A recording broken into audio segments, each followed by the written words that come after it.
Dudes of the week. Let's get into this one. 3 picks each. Michael, you're going to get to go first because your team drew, my team lost. That's just how it is. We're going to snake draft it as much as a snake draft can be with 2 people. But we got some interesting picks, I think. So go ahead. Let's start us off. Your first pick, dude of the week. My first pick, dude of the week, Giancomo Bonaventura of Fiorentina, going away to Napoli, captaining that team. Got a goal as well. 3-1 win over Napoli. I think we had a conversation a little bit ago, John, about Fiorentina being good, Fiorentina bad. I was like, Fiorentina's good this year. They're a good team. I think they're in the top 5 of Serie A right now. Yeah, they are. They're, I think, third or fourth. I think my take on Fiorentina was not in European competitions where, unfortunately, that's the only place I've watched them. So I'll have to tune into some Serie A games because my theme of Dudes of the Week is going to be quite American since we're rolling into a international break where we're playing Germany, which I want us to talk about here in a minute. But my first dude, Mönchengladbach, defender, Joe Scally. They were down 2-1 to Mainz, and Joe Scally in the 88th minute got a game-tying goal for them to snag a point. And that one, love to see United States players playing well. And this week, we actually were gifted a few of these scenarios where they were playing well because my number 2 player, or my number 2 dude of the week, is Balogun, scoring against his old team for Monaco. Another USMNT player that we need to get going. We need them to play well. So Joe Scally round 1, Balogun round 2. Hopefully they're going to roll into this game this weekend against Germany because, spoiler alert, I think it's not crazy to be hoping for a win in that one. I agree. I don't think Germany's very good. No. So I'm with you. I'm going to rep Dylan on this one and also shout out our boy Pep Guardiola, the Korean guy. Pops up again in a big draw against rivals Aston Villa. Hwang, he's 2 games in a row now, I think, right? 2 goals. Hopefully he can be that guy for them.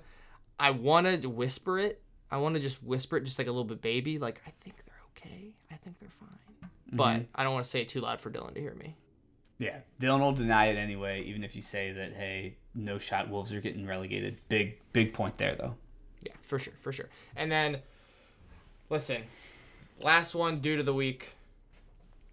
Hands up. Because every time I start talking bad about this team, this manager's team, they shut me right up real quick. Sean Dyche. Didn't think you had it in you. I wanted Bournemouth to win so bad. But, dude, Everton don't look close to going down right now, to be honest with you. Yeah. I'm going to sit here and pray every match week that they lose and that hopefully by the end of it I could start talking about it again. But right now, there's just no shot. Yeah, Dyche is going to come up again later in this conversation per my outfit here. But Everton do not look like they're going down. I totally agree. My last dude of the week, much like you giving some service to Dylan, I'll give some service to the other Tucker brother. This dude of the week could not have and should not have closed out without Scott McTominay getting a shout out. 2 goals in stoppage time to get them a win. Do I think that Manchester United now all of a sudden are on the right path? No. But a great performance in the last 10 minutes of that game gets McSauce, as Nick calls him, 2 goals, and Man United all 3 points against Brentford. I will say this. I wanted to continue this theme. Honorable mention goes to a AC Milan trio. Obviously, Pulisic scored again. It was assisted by Musa, but Olivier Giroud played goalkeeper in that game, and Milan are top of the table in Serie A. I do know that. So shout out to those guys. That's your honorable mention dude of the week as well. I also have just one honorable mention too, and this is just a hope that we get one more listener on this podcast coming up. My friend Pat. I just want to let you know, brother, I saved all those Chelsea messages you said. We'll see. We'll see after this run of games. He said they're back. Back. They're ready to go. We are noted Chelsea haters, and I told him, I was like, listen, I hate everything about your club. Pat, I like you. We're friends. I want you to be happy. I think it's actually a pretty close call, the amount of times I've heard different Chelsea fans say Chelsea back in the past 2 years as to points that they've actually scored in the table. And I just want to reiterate again here. They just beat Burnley, right? Burnley. Yep. Fulham. Burn. Fulham they beat, and Luton Town. Yep. So So back. 18-17 and where are we at? 18-17 and Fulham. 12th in the table. That should have been smoother. And Fulham, we are noted as we don't think they're actually that good. We're kind of shocked that they were started off as well as they did. True.